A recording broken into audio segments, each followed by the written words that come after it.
अस्सलाम वालेकुम and a very warm welcome. आप देख रहे हैं आज पाकिस्तान। मैं हूं सिद्रा इकबाल। हम सब जानते हैं कि दुनिया का हर मज़हब हमें यही सलाह देता है कि दुनिया में मोहब्बतों को बढ़ाया जाए, नफ़रतों को ख़त्म किया जाए, आपसी इख्तलाफात को ख़त्म किया जाए। और आज जबकि दुनिया की आबादी इस कदर वसी है, 7 बिलियन की आबादी है दुनिया की, और इसमें डाइवर्सिटी इतनी ज़्यादा है, लोगों का अपना अपना नज़रिया है, दुनिया को सोचने का, समझने का, परखने का अंदाज़ जुदा जुदा है, तो क्या हम सब के लिए एक साथ प्यार, मोहब्बत और अमन से रहना नामुमकिन होता चला जा रहा है? ऐसे माशरे जिनको मिसाली करार दिया जाता था, जिनको कहा जाता था कि देखिए ये कितने डाइवर्स हैं और अपनी डाइवर्सिटी में इन्होंने एक स्ट्रेंथ को तलाश किया है, आज वो भी आपसी दुश्मनियों का शिकार है, नफ़रतों का वहाँ पे भी प्रचार है। सबसे ज़्यादा अगर हम वेस्ट की तरफ देखें, जहाँ कहा जाता था सबसे ज़्यादा खुले दिल के लोग रहते हैं, वो माशरे की हकीकतों पे, हाईएस्ट वैल्यूज़ पे बिलीव करते हैं, वहाँ पे भी आज जब मईशत में बहरान आया तो लोग ऐसा समझते हैं कि कोई आने वाला या उनके मुमलिकत से, नेशनलिटी से ताल्लुक़ रखने वाला शख्स ऐसा ना हो कि उनकी जॉब्स को, उनके लिए जो अपॉर्चुनिटीज़ हैं उनको हथिया ले। इसी इनसिक्योरिटी के साथ हम देखते हैं कि इंतशार बढ़ता चला जा रहा है। ख़ास तौर पे हमारे पड़ोसी मुल्क, अगर भारत की बात की जाए तो वहाँ पे अगर आपने कल पूरा दिन देखा हो, वैसे तो डोनाल्ड ट्रंप की वहाँ पे आमद और वहाँ का विज़िट एक बहुत बड़ा सदेबाब था। लोगों ने कहा कि जी एक नया ट्रेंड, एक नया चैप्टर शुरू हो रहा है इंडिया और US की रिलेशनशिप में। लेकिन सूरत हाल अगर आप ग्राउंड रियलिटी की तरफ देखें तो इससे बरक्स थी। आपको जानकर ये हैरत होगी कि इससे बढ़कर के प्रेसिडेंट डोनाल्ड ट्रंप की वहाँ पे आमद थी। जो ट्विटर पे हैशटैग ट्रेंड कर रहा था वो था दिल्ली। आपको दिखाते हैं इसके कुछ मनाजिर। आप देख सकते हैं कि जो ग्रोह बहुत अरसे से बहुत सारे ग्रुप्स और आम आवाम प्रोटेस्ट कर रही थी against the citizenship amendment bill, और उसी के बारे में बात करते हुए अब देखा गया कि बाकायदा धावा बोला है उनके ऊपर RSS के जो गुंडे थे और जो मुसल्लह अफराद थे, और उनका जो एक पीसफुल प्रोटेस्ट का राइट था वो उनसे लिया जा रहा है। उनके इलाकों को जला रहे हैं। कल एक पर्टिकुलर इमेज ट्रेंड कर रही थी जिसमें देखा गया कि एक मुसलमान प्रोटेस्टर को चारों तरफ से लोगों ने घेरा हुआ है और उस पर डंडों की, लातों की, घूंसों की बरसात कर रहे हैं। अगर आप गौर से इस इमेज को देखें तो जिस स्टंप से इस शख्स को पीटा जा रहा है वो इसकी शिद्दत से, जिस शिद्दत से इस पर वार किया गया है, घाव लगाया गया है, वो टूट भी गई है, लेकिन फिर भी लोग रुकने का नाम नहीं ले रहे। कल ऐसी ही इमेजेस हमने थ्रू आउट ट्विटर पे देखी जिसमें बात की जा रही थी कि 2002 में ये कहानी गुजरात की थी, 2020 में ये कहानी दिल्ली की है, लेकिन शख्स या लोग वही हैं। आपको दिखाते हैं कि कल वेलकम करते हुए प्रेसिडेंट डोनाल्ड ट्रंप को मोदी साहब से एक बहुत बड़ा ब्लंडर भी हुआ, उनका नाम उन्होंने गलत ले दिया। पहले आपको ये जरा क्लिप दिखाते हैं उनको वेलकम करने वाली। President of United states of America mister Donald Trump, the President of the United States of America, Mr. Donald Trump, the President of the United States of America, Mr. Donald Trump। जी जनाब, मेरा मतलब है Donald Trump पहुंचे India और वहाँ पे हम देख सकते हैं कि सबसे पहले उनको सिंबल ऑफ लव यानी मोहब्बत का जो सिंबल समझा जाता है पूरी दुनिया में, ताजमहल लेके गए। लेकिन वहीं के वासी यानी अगर आप भारतीयों की इस वक्त बात करें, उन्होंने कहा कि वो सिंबल ऑफ लव देखने के लिए गए सिंबल ऑफ हेट्रेड के साथ, यानी इशारा था जनाब आली प्राइम मिनिस्टर मोदी की तरफ कि उन्होंने इतना इंतशार, इतनी नफरत अंगेज़ बातें की हैं कि जिस आग में वो भारत को झुलसा रहे हैं, खुसूसन अगर दारुल हुकूमत दिल्ली की, ये मुमकिन नहीं है कि बहुत जल्द इस आग को बुझाया जा सकेगा। आई होप कि वो दुनिया की मुख्तलिफ रियासतों से और दुनिया के मुख्तलिफ इख्तलाफात से सीखें और एक दफ़ा फिर मोहब्बत और अमन की बात करें, क्योंकि जितनी डाइवर्सिटी इंडिया में पाई जाती है ये मुमकिन नहीं है कि एक दीन से ताल्लुक़ रखने वाले, एक किसी ख़ास मसलक के लोगों को आप हावी होने दें। It is not in the best interest of India, it is not in the best interest of the region. और मेरे ख्याल में दुनिया की जो सुपर पावर्स हैं, जो ग्लोबल इनके साथ शराकत करने वाले लोग हैं, उनको इस पर जोर देना चाहिए। ख़ास तौर पर जैसा कि हम देख सकते हैं कि प्रेसिडेंट डोनाल्ड ट्रंप इस वक्त इंडिया में मौजूद हैं, तो मुझे हैरत हो रही है कि इंडिया के यानी जो US के थिंक टैंक्स हैं, इंडिया के थिंक टैंक्स हैं, वो इस बात को कैसे नहीं इसके ऊपर ज़्यादा स्ट्रेस कर रहे हैं कि look it what is happening in Delhi. लेकिन जी इंडिया के बाद ज़रा देखते हैं कि what is happening in the world round up की तरफ चलते हैं and we are going to take a look at that.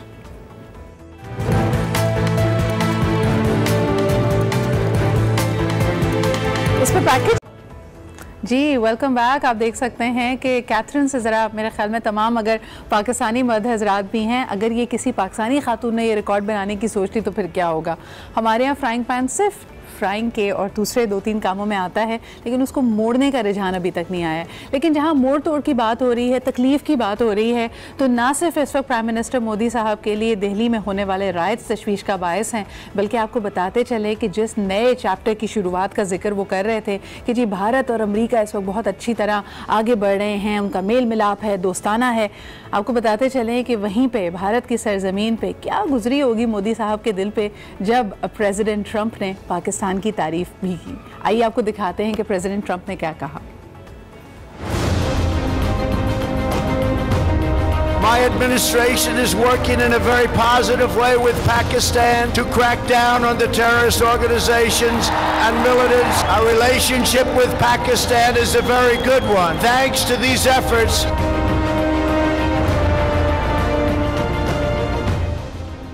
जो काम गुज़िश्ता अदवार में ना हो सका वो मौजूदा हुकूमत ने कर दिखाया। incredible countries that are very, very smart with very smart leadership can't solve a problem like that. But if you would want me to mediate or arbitrate, I would be willing to do that. सफीर Kashmir बने हक की आवाज तो गवाही पूरी दुनिया देने लगी। For this reason, since taking office, my administration is working in a very positive way with Pakistan to crack down on the terrorist organizations and militants. Bharat की सरजमीन पर अमरीकी सदर बोल उठे, पाकिस्तान की कोशिशों से ही खित्ते में अमन कायम हुआ। ये भी कहा कि पाकिस्तान के साथ बहुत अच्छे ताल्लुकात हैं। Our relationship with Pakistan is a very good one.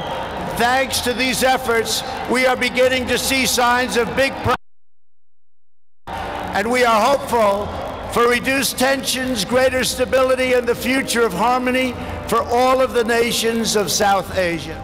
अमरीकी सदर ने वाज़ेह किया कि हम जनूबी एशिया में कशीदगी कम होने, इस्तेहकाम में इजाफे और मुस्तकबिल में हम आहंगी के लिए पुरुम्मीद हैं। जी आप देख सकते हैं कि ये तो था होने वाला वो वाक़या जो भारत की सरजमीन पे हुआ, यानी प्रेसिडेंट ट्रंप ने बड़े खुले दिल से पाकिस्तान की जो काविशें हैं, पाकिस्तान का जो कंट्रीब्यूशन है वर्ल्ड पीस के लिए, उसको सराहा। हम बढ़ते हैं ब्रेक की तरफ, वापस आएंगे तो आपको ये भी बताएंगे कि क्या प्रेसिडेंट ट्रंप को असल भारत की शक्ल दिखाई जा रही या नहीं। आपको बताते चलें कि पिछले दिनों ट्रेंड कर रही थी एक और तस्वीर जिसमें दिखाया जा रहा था कि अहमदाबाद में जो स्लम एरियाज़ है, जो झोपड़ियाँ हैं, जो जहाँ पे गरीब अवाम, जो एक्चुअल अवाम है वो रहती है, वो व्यू में ना आए तो मेन रोड पे बाकायदा एक दीवार खड़ी की जा रही थी। वैसे दीवारें तो प्रेसिडेंट ट्रंप को भी बहुत पसंद है, चाहे वो मैक्सिकन वॉल हो या दूसरी वॉल्स हो, तो शायद इसी रविश को फॉलो करते हुए इंडिया भी अब ये दीवारें बना रहा है। लेकिन इस पर बात करेंगे एक छोटे से ब्रेक के बाद।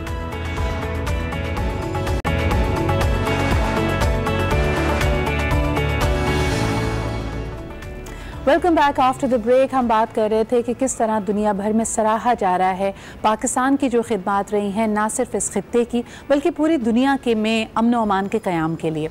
खुसूसन अगर हम बात करें कि पिछले 40 सालों से पाकिस्तान ने जिस तरह अफ़गान पनाह गुज़ीनों को मुल्क में पनाह दी हुई है और उनके लिए कोशिशें काविशें जारी हैं कि किस तरह उनके लिए इंक्लूसिव पॉलिसीज़ को डिज़ाइन किया जाए। हाल ही में होने वाली रेफ्यूजी समिट जो कि इस्लामाबाद में हुई, उसमें भी यही बात की गई। आज हमें ज्वाइन कर रहे हैं mister Igor Ivankik, who is the UNHCR Assistant Representative to Pakistan for Protection। बहुत शुक्रिया हमें ज्वाइन करने का। Good morning and welcome to आज Pakistan। Mr. Igor, first of all, congratulations on hosting a very impactful refugee summit, and it was marking 40 years of solidarity and of hosting the Afghan refugees in Pakistan. Please tell me, how were the plenaries actually designed and what were the key focus areas of the refugee summit? Well, thank you first, Ms. Sidra, for having me in this program and for, according UNHCR the opportunity to say a few words about the conference. I think we are still all together reflecting on the conference and processing its outcomes. And the first thing I would like to say is that UNHCR is extremely grateful to the government of Pakistan, to the Ministry of Saffron, Chief Commissioner's Office for Refugees and Ministry of Foreign Affairs for organizing the conference. It was truly a collective effort and a lot of energy went into it. On reflection, the conference, at least from the comments that we have been receiving since its very beginning and since it's finished on Tuesday, has been a huge success. We had more than 500 participants. We had high-level delegations from a number of states at ministerial level. We had development actors, we had donor community, we had our NGO partners, we had UN family members who joined the discussions over the 2 days. And I think it served the purpose to upgrade the profile of Afghan refugees and the situation in which they have been for over 4 decades now.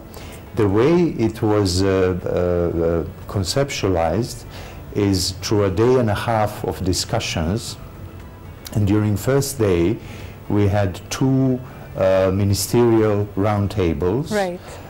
First of all, the conference was opened by a high-level segment discussion, and Mr. Igor, in that very discussion, what was really for me as a Pakistani, and I think everyone was following it keenly, is to how the UN Secretary General actually acknowledged that there has to be more global support for Pakistan to make sure that the refugees are well taken care of. How do you see that shaping up? You know, his call for people, for the global community to step up, to actually upgrade and upscale their efforts for the Afghan refugees. How do you see that spanning out in the days to come? Well, for UNHCR, I think these are opportunities, but they are also an illustration of very intensive work that we have been doing at the international arena and also at the level of the states. Right. In 2016, the United Nations General Assembly has adopted a New York Declaration, and this happened in the context of, you know, increasing number of refugees throughout the globe. Right. From that work, UNHCR has been tasked to develop a comprehensive refugee response framework, from which we came to the Global Compact on Refugees, which was adopted in September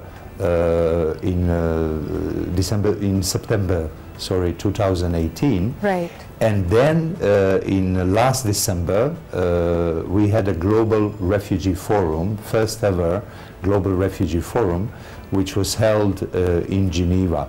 The thread line of these documents is an attempt to change the way we work with refugee problems, right. To change the way we work with refugee solutions, if I can say, and the whole of society approach is in the heart of this new absolutely, it's calling upon for more compassion, and I feel that it will reach a long way in bringing together the global efforts. But Mr. Igor, I would like to probe you.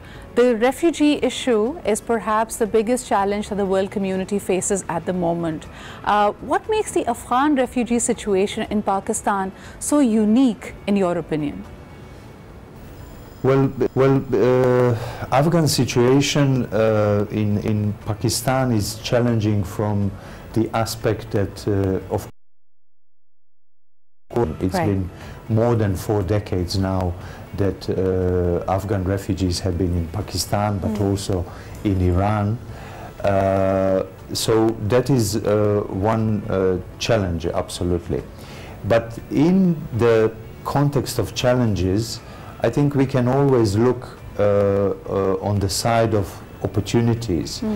And looking at the Afghan refugee population, it's a hugely rich in terms of the capacity and potential. Right. Because today, for instance, we have 1.4 million registered Afghan refugees in Pakistan. They are registered by the government, and we refer to them as POR card holders. 70% of that population are youth.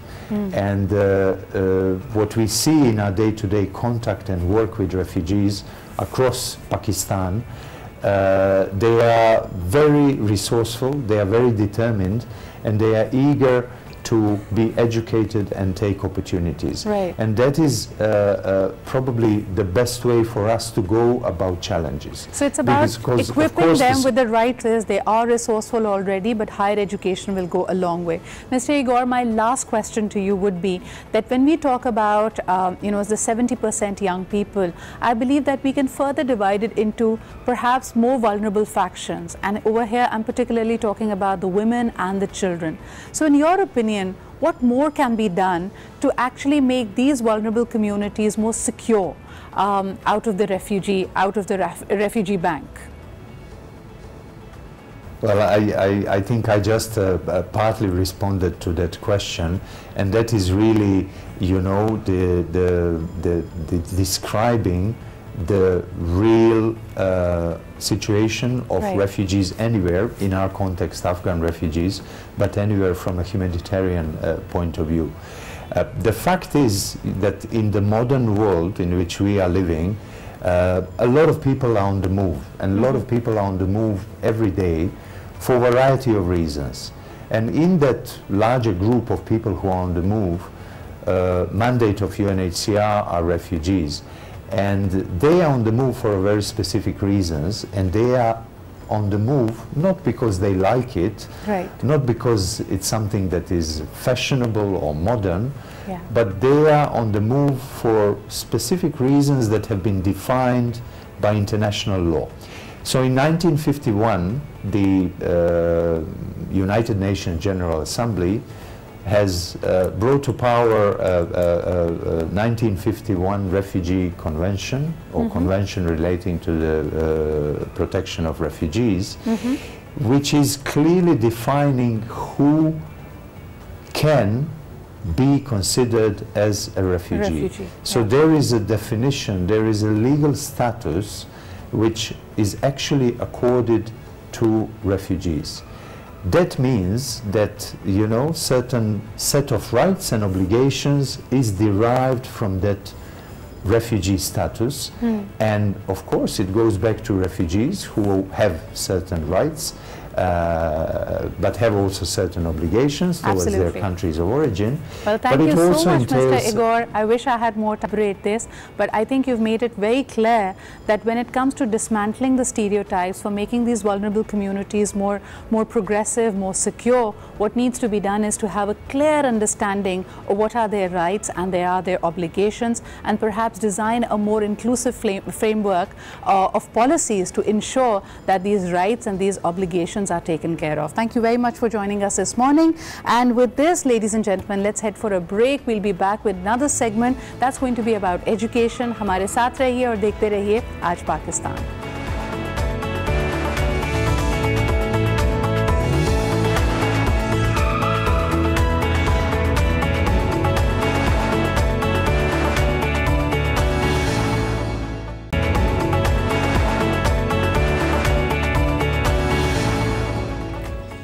Welcome back after the break. आप देख रहे हैं आज पाकिस्तान. आज एक दफ़ा फिर मेरे साथ मौजूद हैं. He is an educationist and a wonderful counsellor when it comes to higher education. हमारे साथ मौजूद हैं सज्जाद सैयद. अस्सलाम वालेकुम Sajjad. A very good morning to you. Thank you. Same to you. I am so thankful कि लास्ट टाइम जब आप हमारे पास आए थे and we started talking about who should be attempting the local system या ए लेवल्स के बाद आपके पास क्या क्या ऑप्शंस होते हैं, it was very well received. तो आज हमने सोचा कि ज़रा फ्यूचर रेडी टैलेंट की बात करेंगे. Everybody would like to have qualifications जिससे उनका एक करियर, सक्सेसफुल करियर इंश्योर हो जाए.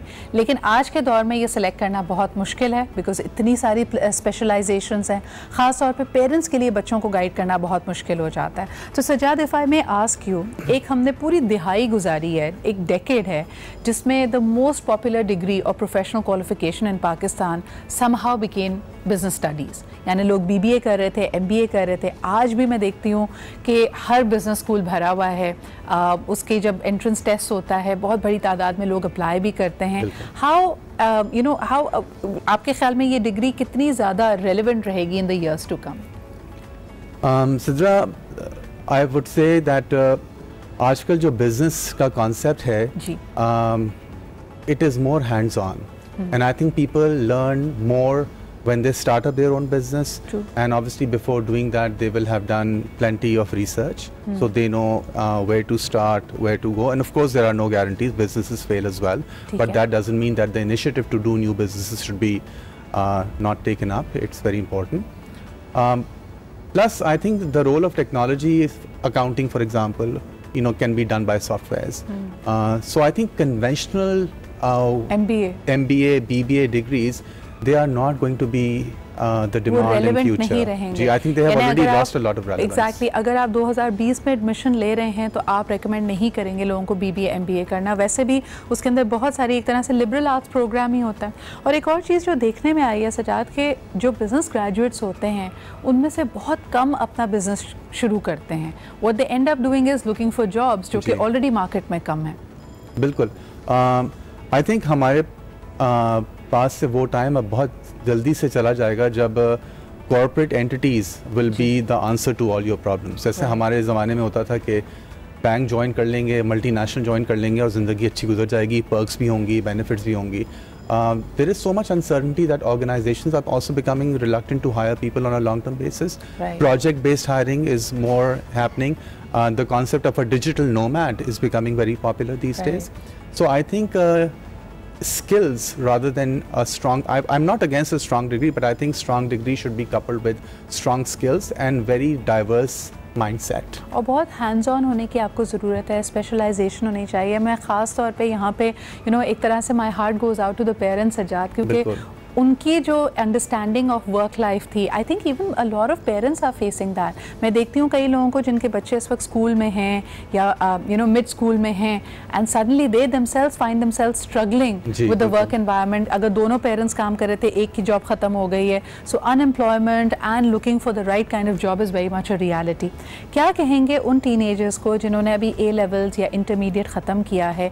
कोई टॉप 3 डिग्रीज जो आपके ख्याल में आने वाले वक्तों में स्कोप इसका ज़्यादा होगा, और इस वक्त अगर वो डिग्री प्रोग्राम्स कंसिडर कर रहे हैं तो इन 3 फील्ड्स को ज़रूर करें? देखें, with the global population always on the rise, we are now I think beyond 7 billion people on this planet. The demand for energy is going to be always there, so I think energy economics is a very, very important area that should be taken into consideration. It's a very important field.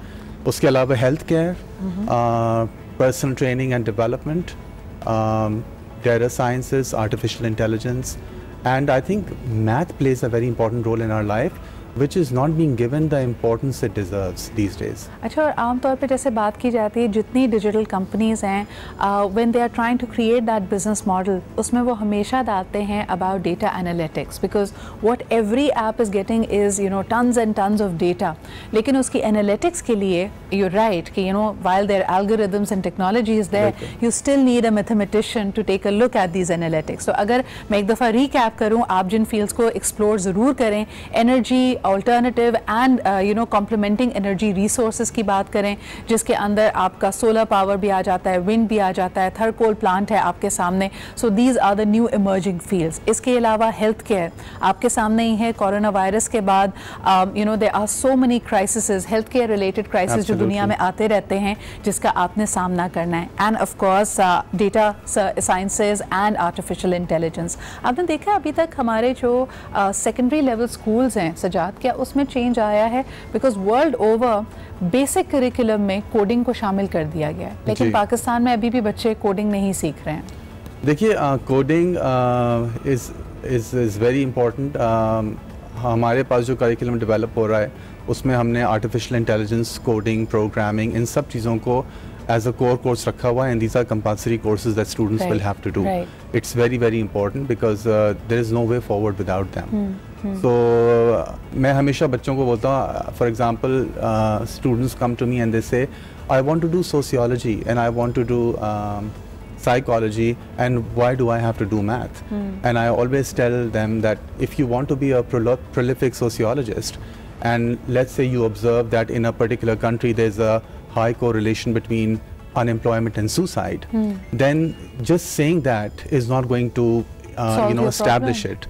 You have to understand the research, you have to collect data on suicide, collect data on unemployment, you should know how to statistically process it and then arrive at a correlation and some kind of a causality, and that's when you will convert your observation into a established theory. Absolutely. Sajjad, इसके अलावा I do want to spend some time talking about the power of language. अब मैं देख रही हूँ कि जिस तरह dollar is becoming so strong या the UK pound is becoming so strong, तो जो ट्रेडिशनली हम जिनको Ivy League colleges and schools कहते थे वो कई लोगों के लिए अफोर्डेबल नहीं रहे हैं. Now students are exploring places in Europe, places in Turkey, यानी I'm talking about universities and colleges, कि आप वहाँ का रुख करते हैं. अभी वुहान के सिलसिले में जब हमने देखा कि क्राइसिस आया in terms of the corona virus, वहाँ पे भी पाकिस्तानी स्टूडेंट्स मौजूद हैं.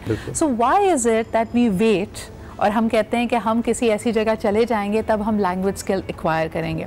पाकिस्तान में अभी तक यही डिबेट चल रही है कि जी अंग्रेज़ी को छोड़िए, सिर्फ उर्दू में बात कीजिए, बल्कि पूरी दुनिया में लोग 5-5, 6-6 लैंग्वेजेस सीखते हैं. So do you think learning a new language और a foreign language is important? जी, foreign languages are very important. Pakistan में I think there is a very people trying to learn Mandarin because of the China-Pakistan economic corridor. People think that a number of job opportunities would be based on the ability to communicate in Mandarin.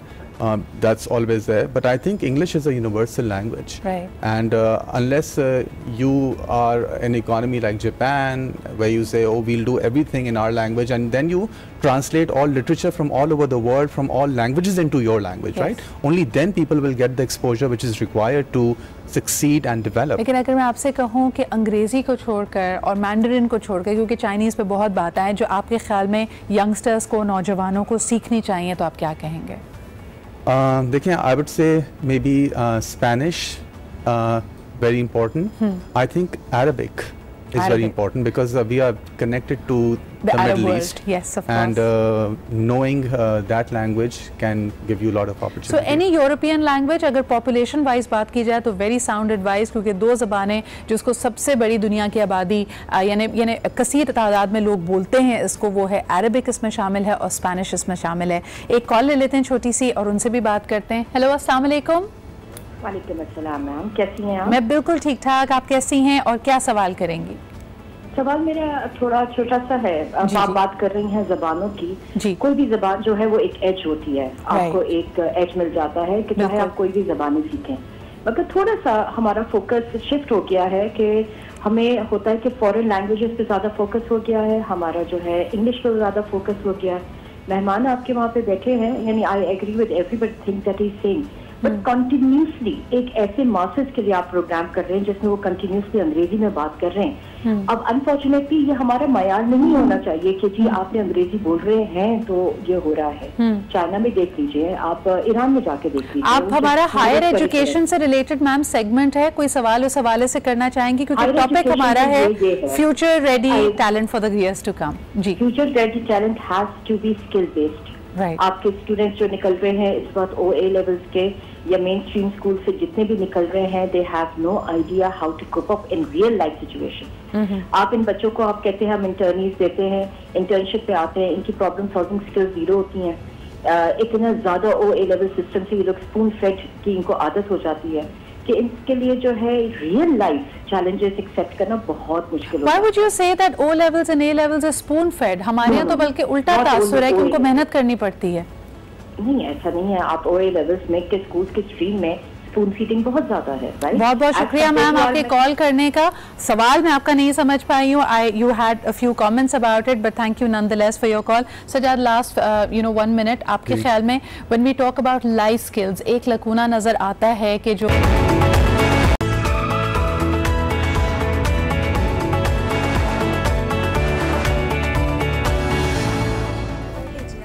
And welcome back. आप देख रहे हैं आज पाकिस्तान. आज का topic हमारी social norm से तो जुड़ा हुआ ही है, लेकिन साथ साथ इसमें हम रहनुमाई लेंगे पाकिस्तान के लीगल फ्रेमवर्क की भी, क्योंकि बहुत सारी मिथ्स हैं, बहुत सारे मिसकंसेप्शंस हैं.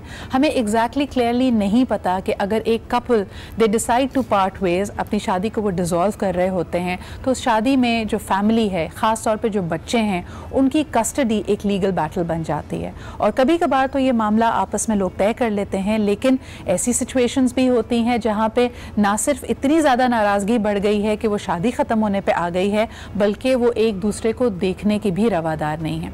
क्या एज अ सोसाइटी, क्योंकि डिवोर्स अनफॉर्चुनेटली हमारे माशरे में अब प्रेवलेंट भी है, एक हकीकत भी है, क्या हमें को पेरेंटिंग बियॉन्ड डिवोर्स के बारे में भी सोचना चाहिए? यानी क्या वाकई आपस में बात नहीं करनी चाहिए, बिल्कुल एक ऐसी नाराज़गी सदमहरी हो कि आप अनजान हो जाएं एक दूसरे से, लेकिन उस शादी से रिज़ल्ट होने वाले बच्चों की ज़िंदगी में तो आप ही वालिद और वालदा हैं, तो उसके लिए एक कॉर्डियल रिलेशनशिप क्या हो सकता है? How will you go on to co-parent your children after a divorce? आज का हमारा यही मौजू है, इसमें कस्टडी की बात भी करेंगे। बहुत सारी ख़वातीन को शायद ये कहा जाता है कि अगर वो एक अनहैप्पी मैरिज से निकलने के लिए खुला का रास्ता इख्तियार करती हैं तो उनका बच्चों की कस्टडी का जो केस है वो कमज़ोर पड़ जाएगा। इसमें कितनी सदाकत है, ये जानने की कोशिश करेंगे। सबसे पहले इसी हवाले से पब्लिक ओपिनियन क्या है, आइए आपको दिखाते हैं। हर किसी का अपना एक रोल होता है। बाप जो है वो कमा के बाहर से लाता है, माँ उनको परवरिश करती है, अंडरस्टूड बात है। तो इस हवाले से दोनों लाजमी है। और जब ये तलाक हो जाती है कि समझो कि बच्चों का मुस्तकबिल फिर मुश्किल है कि वो अच्छे तरीके से संभल सकें। वैसे तो दोनों का होना बहुत ज़रूरी है, मगर माँ ही ज़्यादा तरबियत कर सकती। बाप तो निकल जाता है, उसको तो दूसरी कर लेगा, माँ बेचारी अपने बच्चों की खातिर ज़िंदगी छोड़ देती है। सबसे ज़्यादा नुकसान तो उसका डेफिनेटली बच्चों को ही होता है। अपने बच्चे की हिफाजत या उसके मुस्तकबिल के बारे में बेहतरी के लिए सोचना माँ से ज़्यादा बेहतर कोई नहीं कर सकता। ये इंसिडेंट होना ही नहीं चाहिए, क्योंकि इस केस में हमेशा बच्चे हमेशा के लिए रुल जाते हैं। बाप भी शादी कर लेता है, माँ भी शादी कर लेती है। हाँ, अगर इनमें से कोई डिवोटेड होता है और शादी नहीं करता, उसके बच्चे अच्छे पल जाते हैं। आई भी सेकंड माँ बच्चे को अच्छे से पाल सकती है ना, सेपरेटली बाप पाल सकता है। तो बेहतर ये है कि जब आप एक मैरिज लाइफ में बनते हैं तो आप बच्चों के लिए सेक्रीफाइस करें, कुर्बानी दें, और अगर कोई थोड़ी सी अप डाउन है लाइफ में तो उसको सॉर्ट आउट करने की कोशिश करें, सेपरेशन ना करें। डिपेंड करता है बच्चे की एज पे। अगर बच्चा एज जो बच्चे की अंडर 5 ईयर है तो वो बच्चा अगर फादर के पास जाता है तो बच्चे को वो टेंशन नहीं मिल पाती जो मदर की तरफ से मिलनी चाहिए होती। अगर माँ बच्चे से पॉजिटिव है, बच्चे को टाइम दे रही है, उसकी चीज़ों का ख्याल कर रही है, तो माँ कर सकती है, क्योंकि बाप ऐसी बात है वो बाहर जाके कमाएगा कि बच्चों की वो चीज़ों को देखेगा। हैं दोनों बराबर, मतलब कम ज़्यादा कोई भी नहीं है। अगर आपस में कोई इख्तलाफात हैं या कोई प्रॉब्लम्स हैं, वो आपस में मिलके जो है वो शेयर करें। कोई और जो है दुनिया में कोई ऐसे अल्लाह पाक ने रिश्ता माँ बाप के अलावा कोई और ऐसा रिश्ता नहीं बनाया कि जो कोई और उनको पाल सके और उनकी अच्छी परवरिश कर सके। बच्चों को पालना, उनकी देखभाल करना, प्राइमरी केयर गिवर हमारा माशरा माँ को गर्दानता है। लेकिन क्या भी ये भी एक स्टीरियोटाइप है? क्या एक औरत सिर्फ एक माँ होती है? यकीनन वो बच्चों के लिए एक ख़ास जज्बा रखती है, ममता रखती है, लेकिन क्यों हम वालिद को यानी बाप को इस जज्बे से आरी समझते हैं?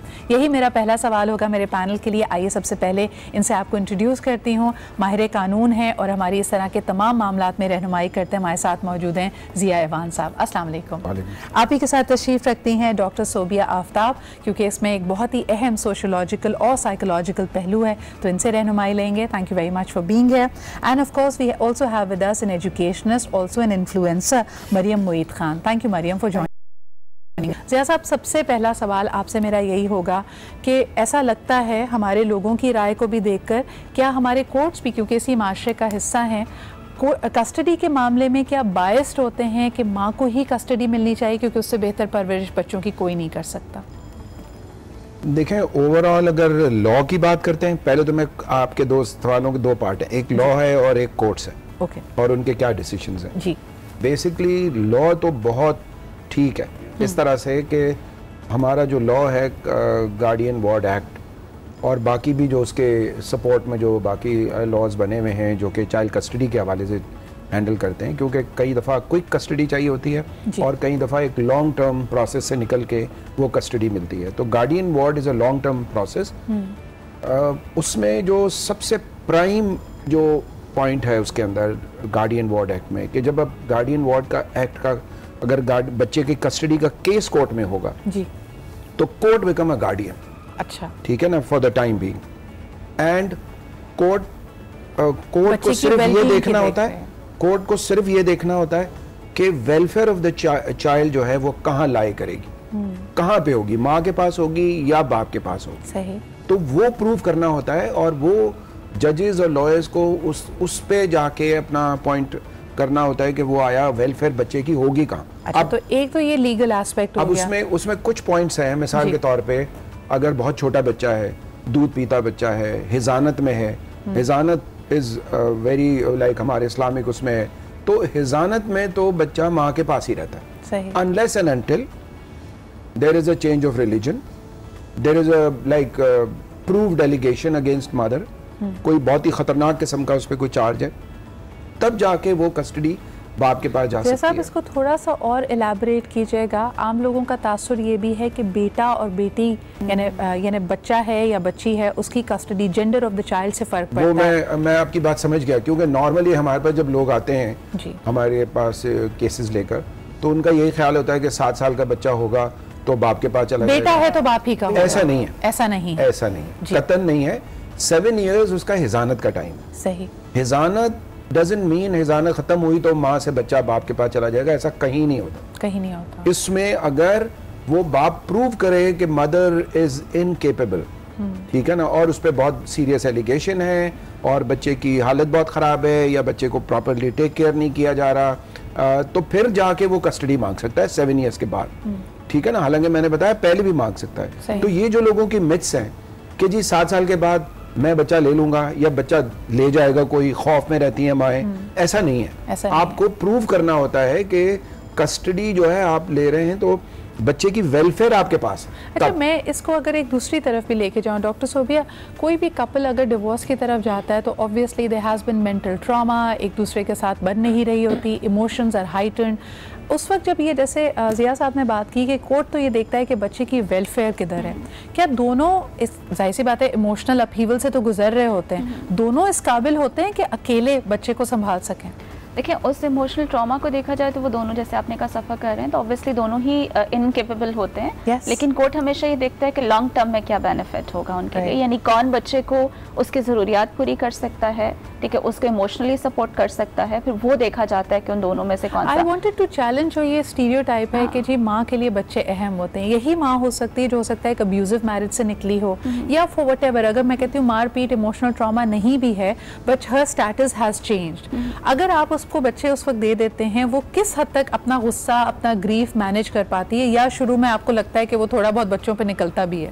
देखिए, बच्चों पे फॉर श्योर निकलता है, क्योंकि जब आप बच्चों को लेके आते हैं और आप पे एक वो बहुत सारे जैसे केसेस में मैंने ये भी देखा कि अक्सर खवातीन को कहते हुए सांप के बच्चे भी सांप ही होते हैं, ठीक है। सो सेइंग दैट के लाइक अगर हस्बैंड ये है तो ज़ाहिर बच्चे भी वैसे ही निकलेंगे। वो ग्रीफ होता है, एंगर होता है, प्लस उसने एक सफ़र किया होता है। दोनों ही कपल सफ़र करते हैं, लेकिन दोनों को अपनी अपनी जगह पे लगता है कि शायद दोनों ही ने, यानी उसका दुख ज़्यादा है, हस्बैंड को ये लग रहा होता है और वाइफ को लगता है कि उसने ज़्यादा सफ़र किया है। कभी-कभार ये जुमले आपकी एक्सटेंडेड फैमिली, अगर खातून की तलाक होकर वो अपने भाई के घर रह रही है तो अब उनको शायद वो बच्चे बोझ लग रहे हैं, तो ये जुमले सिर्फ माँ को नहीं सुनने को मिल रहे, उसकी तरफ से घर वालों को सुनने को, क्योंकि माँ देखिए प्रोटेक्ट भी कर रही है, वो एक प्रोटेक्टिव शील्ड बन जाती है ना जब उसके पास बच्चे आ जाते हैं, और उसे माशरे से, उन्हें लोगों से, उन सबसे उसे बचा के रखना होता है ना। बाप तुम्हारे सर पे डाल के चला गया, ठीक है, हमें देखना पड़ रहा है, हमारे घर का माहौल डिस्टर्ब हो रहा है, डिपेंडिंग अपॉन कि मदर खुद फाइनेंशियली इंडिपेंडेंट है भी या नहीं है। तो ये सारे इम्पैक्ट ये बच्चों पे अल्टीमेटली ऑब्वियसली होते हैं। और प्लस अगर ये देखा जाए कि एक अगर हम डेथ से कंपेयर करें, जो रिसर्चेस की गई हैं इसके ऊपर डेथ और डिवोर्स को, तो डेथ में फिजिकल एब्सेंसेस और डिवोर्स के अंदर जो है वो साइकोलॉजिकल एब्सेंट है, विच इज मोर ट्रॉमेटिक, कि बच्चों को पता है ये हमारा बाप है, और वो जो बेचारे सुन भी रहे हैं, माँ से भी सुन रहे हैं, रिश्तेदारों से भी सुन रहे हैं, उनको पता है कि उनका बाप कहीं एग्जिस्ट करता है, but he is not with them, he is not there to protect them. और बल्कि ये बावर कराया जा रहा है कि बाप ने तुम्हारी जिम्मेदारी नहीं ली, और ये इम्पैक्ट सिर्फ वहाँ तक नहीं है ना, ये इम्पैक्ट बाजुकत कुछ बच्चे तो बहुत अच्छा कोप अप कर जाते हैं, दे बाउंस बैक, नॉर्मल लाइफ पे चले गए। अगर वो जो है पर्टिकुलरली डिवोर्स इस वजह से हुई है कि बहुत ज्यादा वहाँ पे लड़ाई झगड़े थे, वायलेंस था, सो दे गेट अ रिलीफ कि चले ओके अब सुकून मिल गया, यहाँ वो शोर नहीं है, लड़ाई झगड़े मामा पापा के नहीं है। कुछ बच्चे बहुत जल्दी कोप अप कर जाते हैं जिनमें रेजिलियंस होती है। कल मैं एक आर्टिकल पढ़ रही थी और उसमें यही कहा गया कि बच्चा, अगर छोटा बच्चा एंजाइटी से सफ़र करेगा, उसको तो ये लफ्ज़ नहीं पता, उसको वोकैबुलरी नहीं पता, वो अमूमन सर में दर्द में या फिर पेट में दर्द की शिकायत आपसे करता है। लेकिन मरियम, आपसे एक क्विक सवाल करूँगी before I head for the break. मुझे ये बताइए कि फाइनेंशियली थोड़ा सा अनस्टेबल टाइम तो आता है, मिसाल के तौर पे यू आर अ प्रिंसिपल, तो अगर किसी बच्चे के घर में पेरेंट्स की डिवोर्स हो जाती है तो क्या थोड़े अरसे के लिए लगता है कि उसकी फ़ीस, उसके दूसरे अखराजात में थोड़ी सी कंटिन्यूटी में डिस्टर्बेंस आई है? डिस्टर्बेंस आती है, डेफिनेटली आती है, बिकॉज अगर मदर के पास आता है ना तो सबसे पहले सेपरेशन होने से भी पहले वो आके बता देते हैं कि 3 to 6 months में हो सकता है कि हम लेट फीस दें, या हो सकता है कि हम इंक्रीमेंटेड मतलब इस तरह दें कि आप फर्स्ट हाफ में you take half of the fees and on the second you take the other half, या फिर आप हमें कुछ मंथ्स के लिए प्लीज़ रिलीफ दे दें, बिकॉज हम इस ट्रॉमा से गुजर रहे हैं ऑलरेडी। तो मैं ये भी नहीं चाहूँगी कि मेरा बच्चा स्कूल से भी हट जाए। राइट। और अगर कोई कस्टडी बैटल चल रही होती है, कभी आपने देखा है कि अभी अनडिसाइडेड है कि बच्चा किसके पास होगा, उस दौरान बच्चे की स्कूल की परफॉर्मेंस या उसका एक emotional that is the worst thing. That is the worst thing. It's not just emotional. बच्चे की हेल्थ में that is pretty visible कि बच्चा जो है वो खाता पीता नहीं है सही, उसकी स्लीप डिप्राइव्ड होती है, टीचर्स आके बोलती हैं कि वो क्लास में सो रहा होता है बच्चा, तो वो वहाँ से हमें पता चल जाता है कि कुछ ना कुछ मसला है। Then when we call the parent तो पता चलता है कि सेपरेशन हो रही है या चल रही है, या बीच में वो माँ के पास है, माँ बच्चा खामा गिल्ट और शेम में चला जाता है, ना वो किसी को बता सकता है और जो उस पर बीत रही है सिर्फ उसको पता होता है। एक कॉलर हमारे साथ हैं। हेलो जी, अस्सलाम वालेकुम। हेलो, अस्सलाम वालेकुम जी, कौन बात कर रहे हैं और क्या सवाल होगा आपका? जी मैं पेशावर से बात कर रही हूँ, मेरा नाम वजिया है। जी वजिया, मैंने आपसे पूछना था ना कि मेरी हस्बैंड 6 साल हो गए ना, मतलब हमारी ना खुला हुई है ना तलाक हुई है जी, तो वो हमसे अलग मतलब घर का खर्चा नहीं कर सकता था, तो वो घर छोड़ के चला गया है। मेरे 3 बेटे हैं ना जी, तो जी अब 6.5 साल के बाद मुझे पता चला है कि वो कल वो किसी से शादी कर रहे हैं किसी के साथ, और वो लड़की वाले हमारे घर आ गए हैं, और ये घर मेरे नाम पे मैंने अपनी सास से खरीदा था। सही। तो मेरे हस्बैंड ने मेरे साथ भी धोखे पे शादी किया और अब उनके साथ भी शादी कर रहा है, और उसको कह रहे हैं कि इस घर में मेरा भी हिस्सा है और मेरे और घर भी हैं, और पता नहीं बच्चों के बारे में बताया कि नहीं बताया। तो इस बारे में आप क्या कहेंगी कि मतलब अगर ये शादी करता है तो क्या मुझसे बच्चे ले सकता है कि नहीं? ठीक है, बहुत बहुत शुक्रिया वजिया कॉल करने के लिए। एक छोटे से ब्रेक पे मुझे जाना पड़ रहा है, जैसे ही मैं ब्रेक से वापस आती हूँ तो जिया साहब इसमें हमारी रहनुमाई करेंगे। आप प्रोग्राम देखती रहिए, बहुत शुक्रिया।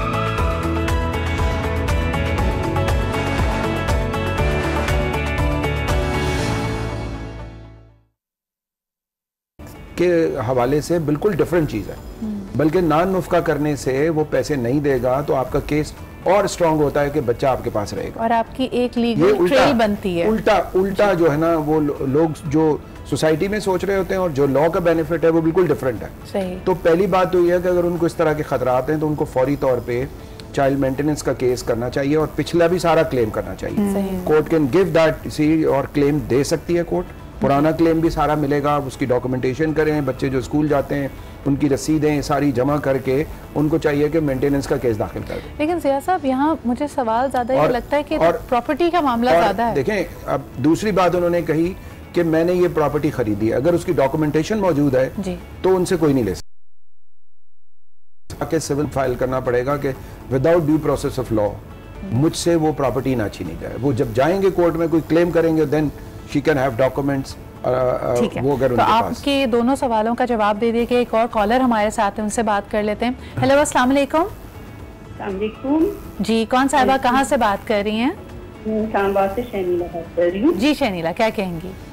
अच्छा, मैं ये कहना चाहती हूँ कि देखिए, सबसे पहले हमें मेन जो उसकी कॉज है उसकी तरफ जाना चाहिए। हमें ये देखना चाहिए कि ये जो डिवोर्स रेट बढ़ रहा है ये क्यों बढ़ रहा है। सबसे पहले तो हमें चाहिए कि हम अपने बच्चों को एजुकेट करें शादी से पहले। मैंने मतलब ऐसे लोगों को मैंने देखा है कि बच्चियों की शादी होती है तो मदर कहती है बेटा अगर तुम्हारा गुजारा होता है तो ठीक है, नहीं तो कोई मसला नहीं है, आप डिवोर्स लेकर घर आ जाओ। तो क्या माएँ ऐसे बच्चों को एजुकेट करेंगी? तो मुझे बताएं कि डिवोर्स रेट बढ़ेगा। शरीला जी, सिक्के का जो दूसरा रूप है, यानी 2 साइड्स ऑफ द कॉइन होती है ना, दूसरा रुख भी देखिए कि शादी के बाद रेड फ्लैग्स आपको नजर आ रहे हैं, आपसी इख्तलाफात हैं, उस वक्त यही बड़े बूढ़े होते हैं जो ये मशवरा भी दे रहे होते हैं कि एक बच्चा पैदा कर लो, मामला हल हो जाएंगे, तब आप बच्चे की और अपनी जिंदगी जोखिम में डालते हैं। But thank you so much for that call. इसी पॉइंट को मैं आगे लेके चलूंगी कि रेड फ्लैग्स ओबिया जी नजर आ रहे थे, बच्चे अब इस इक्वेशन में आ गए हैं, डिवोर्स से आगे बढ़ते हैं। डिवोर्स एक हकीकत है, हम आज खुसूसन उसकी बात कर रहे हैं कि how do you continue with your life, और बच्चे की वेलफेयर जैसे जिया साहब ने कहा वो किधर लायक करती है। दोनों पेरेंट्स का आपसी ताल्लुक, जब गुस्सा ज़रा ठंडा हो जाए, अपने ग्रीफ को प्रोसेस कर लें, बच्चे के लिए किस तरह उनको साथ मिलकर काम करना चाहिए? देखिए, बच्चे की कस्टडी तो जिसके पास भी जाए, पेरेंट्स म्यूचुअली भी एग्री कर सकते हैं, कोर्ट भी डिसाइड कर सकता है अगर दोनों ही चाह रहे हैं उसको लेना, ठीक है, वो जिसके पास भी जाए। लेकिन बच्चा, क्योंकि जैसे मैंने कहा ना, psychological absence is something which kills the child, ठीक है, वो उसकी पर्सनालिटी को शटर करके रख देती है, ना सिर्फ वो टेम्पररी बल्कि लॉन्ग टर्म में वो आगे जब फ्यूचर में खुद पेरेंट बनेगा या खुद उस रोल के अंदर जाएगा तो वो भी स्टेबल नहीं रहता है। बहुत सारे केसेस में ऐसा होता है। तो वहाँ पे पेरेंट्स दे शुड अंडरस्टैंड कि वो दो इंडिविजुअल्स की लाइफ नहीं है। आपने ठीक है डिसीजन ले लिया, आपने डिवोर्स ले ली, बट आप दोनों की वजह से एक और नई जो है आप कह लीजिए कि क्रू है जो दुनिया में आई हुई है, उसकी रिस्पॉन्सिबिलिटी दोनों पे लाई करती है। अच्छा, एक के पास अगर कस्टडी हो और दूसरे के पास विजिटिंग राइट्स हो, वो विजिट या वो प्रेजेंस बच्चे को वो जो आपने कहा कि जो एब्सेंटी पेरेंट का रोल है उसको ज़रा तकवीयत मिलती है किसी के विजिट करने से, या वो और अपने आप को अकेला फील करता है कि भाई ये तो अब्बा जी आते हैं और चले जाते हैं? डिपेंड करता है कि अगर जो अगर पेरेंट्स, अगर उसमें से कोई एक भी जो है ना वो नेगेटिव फीड कर रहा है मटेरियल या कंटेंट प्रोवाइड कर रहा है, तुम्हारा बाप अच्छा नहीं है या वो कहे तुम्हारी माँ अच्छी नहीं है, उसने तलाक ले ली, उसने ये किया मेरे साथ, तो उसमें बच्चे के लिए वो मजीद अजाब ही है, यानी आप मजीद पेन से गुजार रहे हैं, इमोशनल नेगेटिविटी पे डेवलप। हाँ, तो वहाँ पेरेंट्स शुड रियलाइज के न्यूट्रल रहिए, जो भी था वो आपकी वॉर थी, वो बच्चे की वॉर नहीं थी। आपने ज़िया साहब अपने एक्सपीरियंस में, प्रैक्टिस में कभी देखा है कि एक कपल की अगर डिवोर्स हो भी जाए तब भी वो कॉर्डियल हैं और वो पेरेंट्स बहुत अच्छे, को पेरेंटिंग बहुत अच्छी कर रहे हैं? बहुत कम है, लेकिन होना ऐसे ही चाहिए। देखें, जब आप शादी इतने लोगों में बैठ के करते हैं और इतने कॉर्डियल तरीके से करते हैं, तो अगर आपको डिवोर्स भी लेनी है तो बैठ के आराम से सारी शराइत तय कर सकते हैं। अगर बच्चे पैदा, देखें, बच्चे अगर दुनिया में आते हैं तो अल्लाह की मर्जी के बाद माँ बाप की मर्जी होती है। सो बोथ आर रिस्पॉन्सिबल, सही, ठीक है ना। अब बच्चे को आप अबेंडन नहीं कर सकते, और मुश्किल ये है कि पेरेंट्स, चाहे माँ हो, बाप हो, दादा दादी, नाना नानी, इवन कोर्ट, इवन लॉयर्स, वो बच्चे की नजर से नहीं देखते।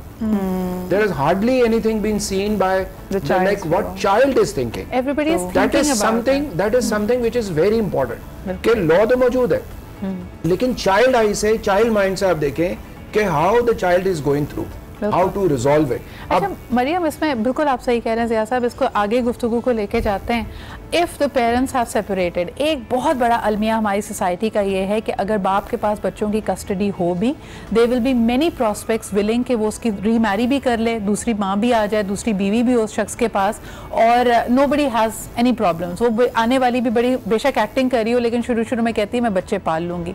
माँ के पास अगर कस्टडी हो तो उसकी पूरी लाइफ इफेक्ट होती है, वो रीमैरी नहीं कर सकती, क्योंकि अगले अक्सर ये कहा जाता है कि तुमसे तो शादी कर लेंगे, बच्चे को नहीं पालेंगे। ये हमारे माशरे में अनफॉर्चुनेट अंडरस्टैंडिंग क्यों है कि आदमी किसी और का बच्चा नहीं पाल सकता?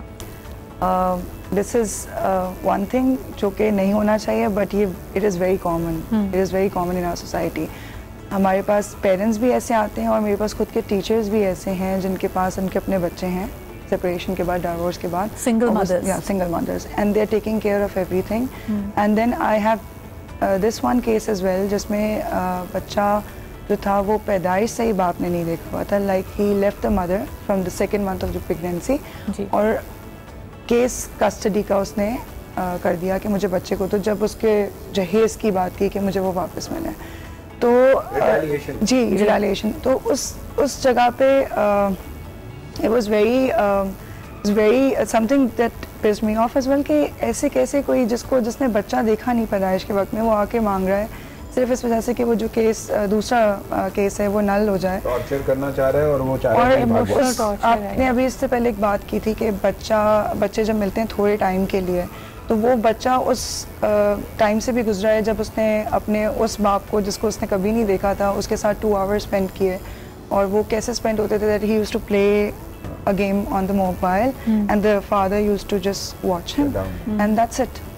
तो कोई इमोशनल बॉन्डिंग नहीं है, इसके लिए बहुत ज़रूरी है जो आप कहते हैं ना कि एक बाप का किरदार, एक माँ का किरदार। लेकिन अनफॉर्चुनेटली सोबिया जी, ये तमाम चीज़ें उसी स्टीरियोटाइप को तक़वियत दे रही हैं कि एक बाप की तो कोई फीलिंग्स नहीं होती, माँ ही प्राइमरी केयर गिवर है, बाप तो जी पत्थर दिल, सख्त दिल, उसको बच्चे की कोई परवाह नहीं। वो basically societal norms and roles हैं ना जो डिफाइंड हैं। बाप की हमारे नज़दीक क्या होता है कि कमा के लाएगा और वो प्रोवाइड करेगा। मदर जो है वो नर्चर भी करती है बच्चे को, केयर प्रोवाइड करती है, ना सिर्फ बच्चे की करती है बल्कि पूरे घर की भी केयर करती है। तो उसको एक वो समझा जाता है। और प्लस है भी इमोशनल बीइंग, खातून जो होती है वो इमोशनल बीइंग होती है, मेल जो है वो रैशनल बीइंग है, वो रैशनल लॉजिक्स पे सोचता है, रैशनल पे सोचता है, खातून जज्बात से सोचती है। तो इसलिए वो जो उसका नर्चरिंग रोल है ना जो सोसाइटी ने डिफाइन किया हुआ है, दैट इज द रीजन कि हमें लगता है कि शायद वो माँ जो है वो ज्यादा अच्छा नर्चर कर सकती है, वो ज्यादा केयर प्रोवाइड कर सकती है, जबकि जो बाप है वो उसका सिर्फ रोल ही क्योंकि ब्रेड विनर है वो करके लेके। किस हद तक दुरुस्त है मैं ये जानना भी चाहूंगी, क्योंकि I have seen so many fathers जो तड़पते हैं अपने बच्चों के लिए। देखें हर केस कोर्ट में आप ये नहीं कह सकते कि सारी माएँ जो है वो एक जैसे सोच रही हैं और सारे जो फादर्स हैं वो एक जैसे, ऐसा नहीं है। हर केस के अपने मेरिट्स हैं और इसके डीमेरिट्स भी हैं। तो इसके लिए सिर्फ एक जज पे जो है वो डिपेंड करना, मेरा अपना ख्याल ये है कि इस लॉ में अमेंडमेंट होनी चाहिए। मैं ये तो नहीं कह रहा कि उसकी ज्यूरी हो, लेकिन एटलीस्ट 2-3 एक्सपर्ट कोर्ट के साथ जुड़े हुए हों। सही। वो एग्जामिन करें क्या या what can be done. Because आपकी बात सही है कि इतने सारे लॉज के होने के बावजूद ऐसा लगता है कि fathers in most cases have a built in disadvantage. नहीं, नॉट नेसेसरी। देखें डिपेंड करता है। बात यह है कि अव्वल तो इस नहज पे उनको आना ही नहीं चाहिए। उसके लिए हम क्या कर सकते हैं कि अगर कोई डिस्प्यूट क्रिएट होते हैं तो how to resolve it. There should be a parent counselling हो सकती है, कपल काउंसलिंग हो सकती है। लोग इनके पास जाते हुए साइकोलॉजिस्ट के पास वो कहते हैं जी मेरा कोई दिमाग खराब है, घबराते हैं, ये होता है। ऐसा नहीं है। देखिए जैसे मैं बुखार है, मुझे मेरी फिजिकल मुझे नज़ला जुकाम होता है, इस तरह मेंटली मैं परेशान हो सकता हूँ। या आप एक जगह पे आके जैसे आप फंस जाते हैं, there is a vicious cycle of thoughts. लेकिन सोबिया जी कमिंग बैक, आप क्या समझती हैं, जैसे हमने कहा कि ये स्टीरियोटाइप कि एक आदमी मोहब्बत में पड़ सकता है एक डिवोर्स्ड एक सिंगल मदर के साथ, लेकिन किसी और का बच्चा नहीं पालेंगे। पालते भी हैं। पालते भी। देखिए उसमें जो केसेस देखे हैं ना, मैं कुछ केसेस में बताऊं, उनकी थॉट्स ये होती हैं कि बेसिकली मर्द में एक और वो चीज़ है ना कि वो शराकत भी बर्दाश्त नहीं करता। तो अगर किसी और का बच्चा उसके घर में है तो उसको ये है कि इसकी वजह से कॉन्टैक्ट भी रहेगा, बच्चा सामने तो उसके बारे में वो तंग भी करता रहेगा, वो सोचेगी भी उसके बारे में। तो एक ये थॉट पैटर्न भी होता है जिसकी वजह से ये जो है वो मर्द बर्दाश्त नहीं करता कि उसके जो है पहले वाले बच्चे उसके घर पे आके अच्छा कहा, जैसे भी बहुत अच्छा सोबिया ने कहा कि because women are emotional beings, तो वो किसी भी बच्चे को देख के शायद उनके दिल में वो एहसास वो दर्दमंदी आ जाती है। For a man those emotions only come जब वो उसका अपना बच्चा होता है। एक छोटा सा ब्रेक लेते हैं, विल बी राइट बैक।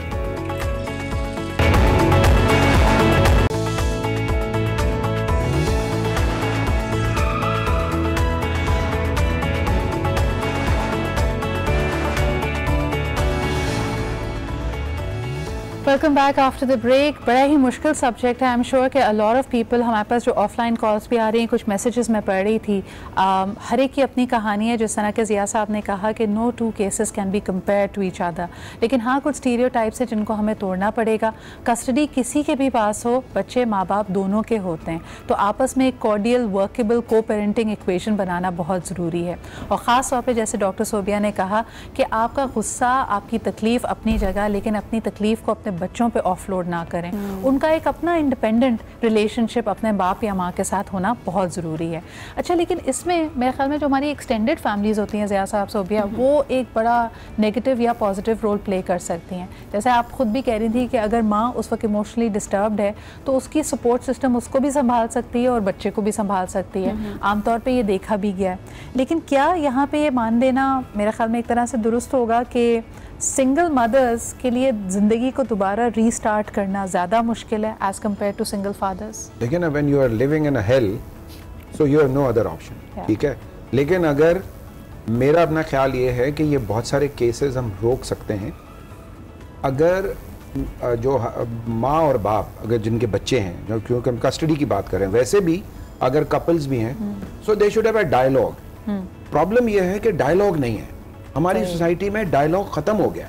बिल्कुल। आपस में बात नहीं करते। जब आप तीसरे आदमी को बीच में लाते हैं ना, चाहे वो मदर इन लॉ हो या फादर इन लॉ हो या कोई और हो फैमिली का, तो it means that you are going to finish your contact, ठीक है ना, चाहे वो कितना अच्छा हो जी। ये डायलॉग जरूरी है आपस में बैठ के। अगर आपकी नहीं बन रही, ठीक है ना, मैं चंद केसेस जो एक्सट्रीम केसेस हैं जिनमें लोगों का क्रिमिनल माइंड होता है, वेदर मेल ज्यादा होते हैं, फीमेल भी कहीं नजर आती है, लेकिन क्रिमिनल माइंड के लोगों को निकाल के बाकी लोग तो अपना डायलॉग कर सकते हैं कि हमें बच्चे के लिए क्या करना है। पढ़े लिखे होते हैं, थोड़ा सा ईगो को, अना को जरा साइड लाइन कर दें। लेकिन डॉक्टर सोबिया, एक सवाल मेरे जहन में आ रहा था कि अगर सेपरेशन, डिवोर्स बहुत अर्ली एज में हो जाए बच्चों की, जब वो बड़े होते हैं, ख़ासतौर पे टीनेज हर बच्चे के लिए बड़ा रिबेलियस स्टेज होता है, सवाल करते हैं, उस वक्त उनके सवालों का जवाब देना कितना ज़रूरी होता है? देखिए, सवालों का जवाब देना बहुत ज़रूरी, क्योंकि इससे पहले कि उन्हें बाहर से कुछ पता चले, इट्स वेरी इंपॉर्टेंट कि आप खुद ही बच्चे को कम्युनिकेट कर दें, यानी आप बचपन से उसे कम्युनिकेट कर दें व्हेन दिस हैज हैपेंड। क्योंकि वो बच्चा जब बाहर निकलता है, उसका फ्रेंड सर्कल है, फिर उसकी सोसाइटी है, वो डिफरेंट वर्ड सुनता है, और ये जो एडोलेसेंट एज होती है, जो हम कहते हैं कि लाइक जो 7 ईयर्स से ऑनवर्ड आपके लिए 11 ईयर्स से लेके 20 ईयर्स तक की बहुत sensitive age period. But I want to understand what is the best way to tell them. देखें, अगर तो शादी बहुत ज़्यादा टॉक्सिक थी, मारपीट हो रही थी, तब भी बच्चे को ये बताना सही नहीं है, क्योंकि उसके इमेज ये बन जाएगा। I wanted to add here, जैसे भी ज़िया साहब भी बात कर रहे थे कि यहाँ पे आई थिंक अगर वो लोग कोर्ट के थ्रू ले रहे हैं, तो कोर्ट को कुछ ऐसा मैंडेटरी कर देना चाहिए फॉर द पेरेंट्स कि आप उसकी काउंसलिंग कराइए and give the task to the counsellor, ताकि वो पेरेंट्स को भी गाइड करे कि किस तरह से वो आपस के एक डायलॉग कैसे बना सकते हैं। नहीं है तो हमारे व्यूअर्स के लिए बताइए कि अगर शादी बहुत टॉक्सिक थी, उसमें तशद्दुद भी था, बुराइयां भी थी, प्रॉब्लम्स थी, बच्चे को बताना शायद नामुनासिब है?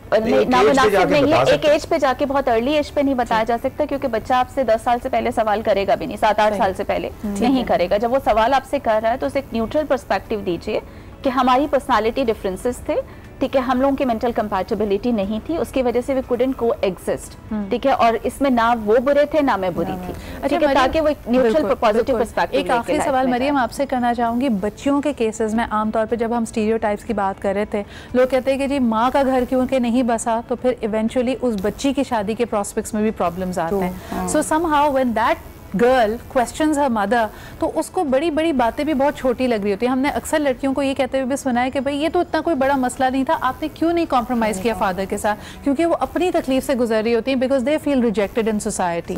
क्या मशवरा देंगी ऐसे सिनेरियो में? See, we cannot tell everything, each and everything to the children, right? हम उनको ये नहीं बता सकते, क्योंकि हमें जाहिर सी बात है, कुछ लोग होंगे, बाप भी, कुछ पर्दादारी भी आप रखते हैं। हाँ, कुछ चीज़ें, कुछ ऐसी रिलेशन की चीज़ें होती हैं जो हम किसी को भी नहीं बताते, तो वो हम बच्चों को कैसे बता सकते हैं? जाहिर सी बात है, we don't want the child to feel bad about the other parent, right? तो हम नहीं बताते। अब उस केस में ऐसा भी अक्सर हुआ है कि पेरेंट को सुननी पड़ती है बच्चों की वजह से कि आप में बिल्कुल कॉम्प्रोमाइज़ की कैपेबिलिटी नहीं थी, आपने नहीं किया, आपने हमारा ही सोच रहे थे व्हाटसोएवर। बट देन अगेन जब उस माँ ने इतना कुछ, जाहिर सी बात है, साहब आए, तो वो शायद ये बात भी, और जब एक टाइम आता है that the children they realise, शादी जब खुद की होती है, जब उनको पता चलता है। फाइनेंशियल डिस्पैरिटी हो, ज़िया साहब आखिरी सवाल करूंगी because last 1 minute of the show, कि अगर माँ ने बड़ी मुश्किलों से सिंगल मदर ने पाला है and somehow whenever they interact with the father they see you know he is abundant and घर भी है, गाड़ी भी है, बंगला भी है, तो बच्चे में एहसास महरूमी होता है कि ये सब तो मेरा था, मेरी माँ मुझे इन सारी चीज़ों से निकाल लाई है। नहीं, उसमें एक और चीज़ भी होती है कि अगर मीटिंग्स जब होती हैं, जब कोर्ट अलाउ करती है कि आप बच्चे को घर ले जाएं 24 आवर्स के लिए या 8 आवर्स के लिए, वो क्या करता है बाप कि उसको लोड कर देता है बाकी सारी चीजों से स्पॉइल करने की, ठीक है ना, जो मदर नहीं दे सकती। ये भी एक बहुत बड़ा फिनोमेना है, क्योंकि ये क्रिमिनल माइंड होता है लोगों का कि किस तरह मैं इसको मजीद।